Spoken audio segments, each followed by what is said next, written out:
Om Shanti. Good morning. आज प्राणेश्वर बाप दादा की 12/8/2024 के अनमोल महावाक्य सुनते हैं।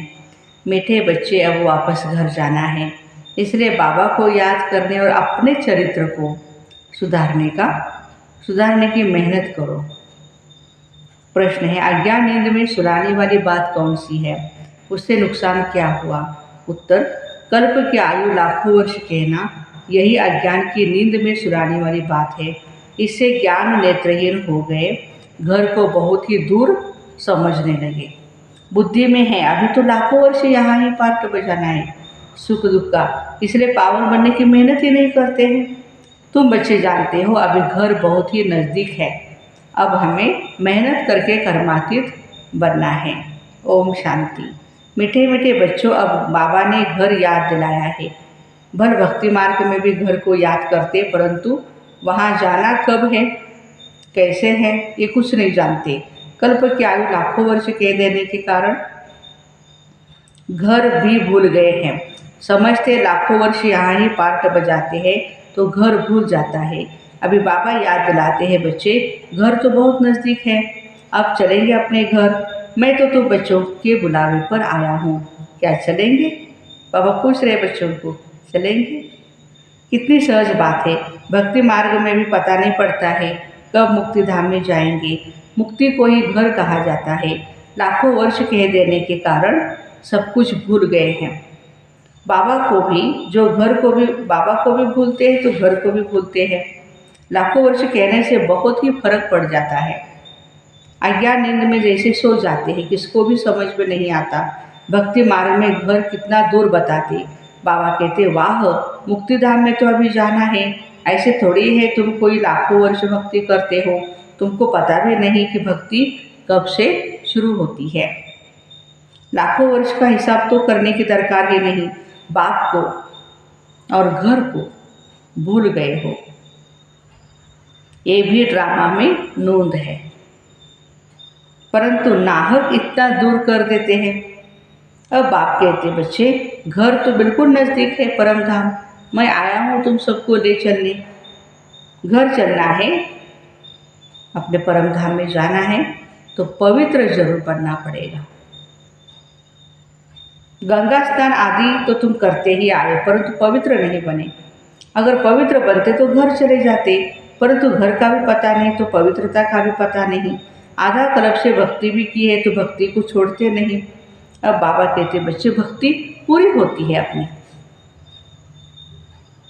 भक्ति में अपरंपार दुख रहता है। ऐसे नहीं तुम बच्चों ने लाखों वर्ष दुख देखा है, लाखों वर्ष की बात नहीं। सच्चा दुख तो तुमने कलयुग में ही भोगा है, जबकि जास्ती विकारों में गंदे बने हो।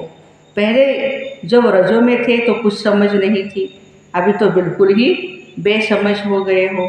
अब बच्चों को कहते हैं, सुखधाम चलना है तो पावन बनो। जन्म जन्मांतर के जो पाप सिर पर है उन्हें याद से उतारो। याद से बड़ी खुशी रहेगी। जो बाप तुमको आधा कल्प सुखधाम में ले चलते हैं उनको याद करना है। बाबा कहते हैं, तुमको ऐसा लक्ष्मी नारायण जैसा बनना है तो कंडीशन है कौन सी? एक तो पवित्र बनो और दूसरा अपने चरित्र को सुधारो। विकारों को कहा जाता है भूत। लोभ का भी भूत कम नहीं। यह भूत बहुत ही अशुद्ध है, मनुष्य को एकदम ही गंदा बना देता है। लोभ भी बहुत पाप कराता है। 5 विकार बहुत कड़े हैं, इन सबको छोड़ना है। लोभ को छोड़ना भी ऐसा मुश्किल है जैसे काम को छोड़ना मुश्किल है। मोह को भी छोड़ना इतना मुश्किल हो जाता है जितना काम को छोड़ना। देखो, छोड़ते ही नहीं हैं मोह को भी। तो सारी आयु बाप समझाते आए हैं तो भी मोह की रग जुटी ही रहती है। क्रोध भी मुश्किल ही छूटता है। कहते हैं बच्चों पर क्रोध आता है, नाम तो क्रोध का लेते हैं, कोई भी भूत ना आए उन पर विजय पानी है।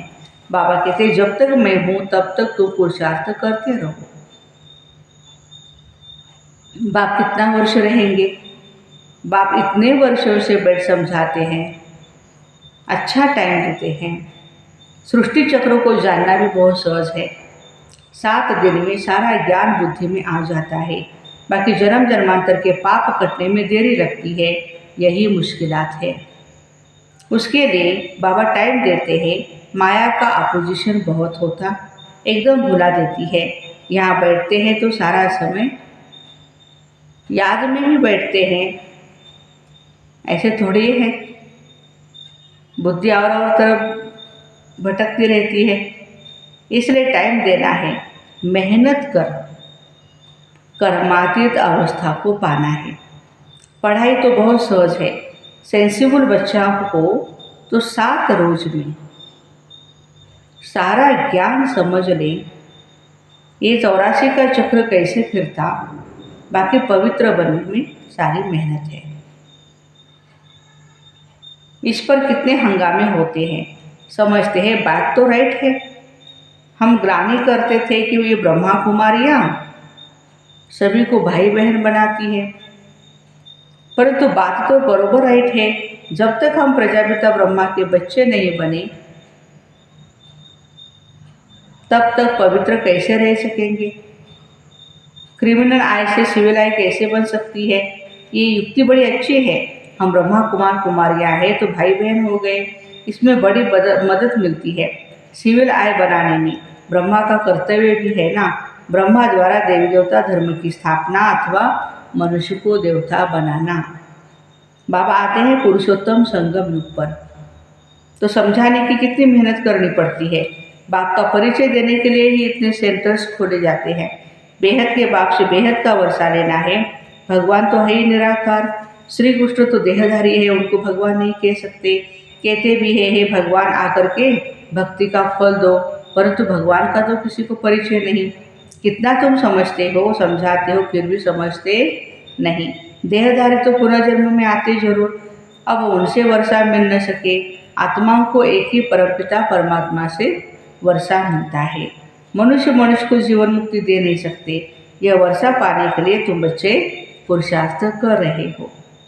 उस बाप को पाने के लिए तुम कितना भटकते थे। पहले तो सिर्फ एक शिव की पूजा करते थे और कोई की तरफ नहीं जाते थे, वह भी अव्यभिचारी भक्ति। औरों के मंदिर आदि इतने नहीं थे। अभी तो कितने ढेर चित्र बने हैं, ढेर मंदिर बनाते हैं। भक्ति मार्ग में तुमको कितनी मेहनत करनी पड़ती है।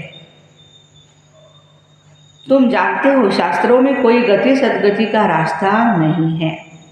वो तो एक ही बात बताते हैं। भक्ति मार्ग में कितने मंदिर बनाते रहते हैं। वास्तव में सिर्फ मंदिर होते ही है देवी देवताओं के, और कोई मनुष्य का मंदिर नहीं बनता है। आजकल हीरो हीरोइन के भी मंदिर बनाते हैं। मनुष्यों का मंदिर नहीं बनता। क्यों? मनुष्य है ही पतित। पतित मनुष्य पावन देवताओं की पूजा करते हैं। भर है वह भी मनुष्य, परंतु उनमें भी दैवी गुण हैं। जिनमें दैवी गुण नहीं हैं वह उनकी पूजा करते हैं, देवताओं की। तुम खुद ही पूज्य थे, फिर पुजारी बने। मनुष्य की भक्ति करना यह 5 तत्वों की भक्ति करना है। शरीर तो 5 तत्वों का बना हुआ है। अब बच्चों को मुक्तिधाम में चलना है, जिसके लिए इतनी भक्ति की है। अब अपने साथ ले चलता हूँ, तुम सतयुग में चले जाएंगे। बाबा आए हैं पति दुनिया से पावन दुनिया में ले चलने। पावन दुनिया है ही 2, एक है मुक्तिधाम परम धाम, और दूसरा है जीवन मुक्तिधाम, है ना, अपना सतयुग। बाबा कहते मीठे मीठे बच्चों में कल्प कल्प संगम युग पर ही आता हूँ। तुम भक्ति मार्ग में कितने दुख उठाते हो। गीत भी है ना, चारों तरफ लगाए फेरे फिर भी हरदम दूर रहे। किससे दूर रहे हम? भगवान से, बाप से। बाप को ढूंढने के लिए जन्म बाय जन्म फेरे लगाए, परंतु फिर भी बाबा से दूर रहे। इसलिए बुलाते हैं पति पावन आओ, आकर पावन बनाओ। बाप के सिवाय और कोई भी पावन नहीं बना सकते। तो यह खेल ही है 5000 वर्ष का। ड्रामा अनुसार हर एक पुरुषार्थ करते, जिस प्रकार कल्प पहले किया है उस अनुसार ही राजधानी की स्थापना हो रही है। सब एक जैसा तो नहीं पढ़ेंगे। यह है पाठशाला। राज्यों की पढ़ाई है। जो देवी देवता धर्म के होंगे वह निकल आएंगे। मूल वतन में भी जो संख्या है वह एक्यूरेट है, कम जास्ती नहीं। नाटक में एक्टर्स का अंदाज बिल्कुल पूरा है, परंतु समझ नहीं सकते जितने भी है उतने एक्यूरेट है। फिर भी वह आकर पार्ट बचाएंगे। फिर तुम आते हो नई दुनिया में, बाकी सब वहाँ चले जाएंगे। अभी कोई गिनती करे तो कर सकते हैं। अभी बाप तुमको बहुत ही गुह्य गुह्य पॉइंट समझाते हैं। शुरू की और अभी की समझाने में रात दिन का फर्क है। स्टार्टिंग में जैसे बाप दादा समझाते अभी अलग ढंग से समझाते हैं। पढ़ाई में टाइम लगता है। फट से कोई ICS नहीं बन सकता। नंबरवार पढ़ाई होती है। बाबा कितना सहज कर समझाते, जो मनुष्य उनकी बुद्धि में सहज बैठे। दिन प्रतिदिन नए नए पॉइंट समझाते रहते हैं। अब बाप कहते हैं, मुझ पतित पावन बाप को तुमने बुलाया है, मैं आया हूँ। तो हमारी कौन सी जिम्मेवारी बनती है? पावन बनने की। अपने को आत्मा समझ मामे कम याद करो तो तुम सतो प्रधान बन जाएंगे। फिर यहाँ आना पड़ेगा पार्ट बजाने के लिए। बाबा कहते हैं, आत्मा तुम तो पतित बनी हो, इसलिए पतित पावन बाप को याद करते हैं पावन बनने के लिए। कितना वंडर है, इतनी छोटी सी आत्मा कितना पार्ट बजाती है। इसको कहा जाता है कुदरत। उनको देखा नहीं जाता। कोई कहते हैं हम परमात्मा का साक्षात्कार करें। बाप कहते हैं, इतनी छोटी बिंदी का तुम साक्षात्कार क्या करेंगे? मैं जानने के लायक हूँ, बाकी देखना तो मुश्किल है। आत्मा को ये सब कर्मेंद्रियाँ मिली हुई है पार्ट बजाने के लिए। कितना पार्ट बजाती है ये भी वंडर है। कभी भी आत्मा घिसती नहीं। ये अविनाशी ड्रामा है। ये अविनाशी बना बनाया ड्रामा है। कब बना पूछ नहीं सकते। इनको अनादि कहा जाता है। मनुष्यों से पूछो, रावण को कब से जलाते आए हो, शास्त्र कब से पढ़ते आए हो, तो कह देते अनादि। अनादि है, पता नहीं है, मुझे हुए हैं ना। बाप समझाते हो जैसे बच्चों को पढ़ाते हैं। तुम बच्चे जानते हो हम बिल्कुल बेसमझ थे, फिर बेहद की समझ आ गई। वह होती है हद की पढ़ाई और यह है कौन सी? बेहद की पढ़ाई। आधा कल्प है दिन, आधा कल्प है रात। 21 जन्म तुम रिंचक भी दुख नहीं पाते। सतयुग त्रेतायुग। कहते हैं शल तुम्हारा बाल भी बाका न हो। कोई दुख दे नहीं सकते। नाम ही है सुखधाम। यहाँ तो सुख है नहीं, मूल बात है ही पवित्रता की। कैरेक्टर्स भी अच्छे चाहिए ना। बच्चों को हर बात क्लियर समझाई जाती है। नुकसान और फायदा तो होता है ना। अभी तो बाप कहते हैं फायदे की बात ही छूटी। अभी तो नुकसान ही नुकसान होने का है। विनाश का समय आ रहा है, उस समय देखना क्या क्या होता है। बरसात नहीं होती है तो अनाज की कितनी महंगाई हो गई। भल कितना भी कहते 3 वर्ष के बाद बहुत अनाज होगा। फिर अनाज बाहर से मंगाते रहते हैं, फॉरेन से, विदेश से। ऐसा समय आएगा जो एक दाना भी मिल नहीं सकेगा। भगवान वाच भविष्यवाणी देखो परमात्मा की। ऐसा भी समय आएगा जो एक दाना भी नहीं मिलेगा। इतनी आपदाएं आनी है। इनको ईश्वरीय आपदाएं कहते हैं। बरसात नहीं पड़ी तो अकाल जरूर पड़ेगा। सभी तत्व आदि बिगड़ने वाले हैं। अभी देख रहे हैं ना हालात सारे। बहुत जगह तो बरसात नुकसान कर देती है। तुम बच्चे जानते हो बाप आदि सनातन देवी देवता धर्म की स्थापना कर रहे हैं। तुम्हारी एम ऑब्जेक्ट यह है, फिर से तुमको नर से नारायण बनाते हैं। यह है बेहद का पाठ। बेहद का बाप ही पढ़ाते। जो जैसा पढ़ेगा ऐसा ही ऊंच पद भी पाएगा ना। बाप तो पुरुषार्थ कराते हैं बच्चों से। पुरुषार्थ कम करेंगे तो पद भी कम पाएंगे। टीचर भी स्टूडेंट को समझाएंगे ना। दूसरे को जब आप समान बनाते हैं तब मालूम पड़ता है ये अच्छी रीति पढ़ते और पढ़ाते हैं। मूल है ही याद की यात्रा।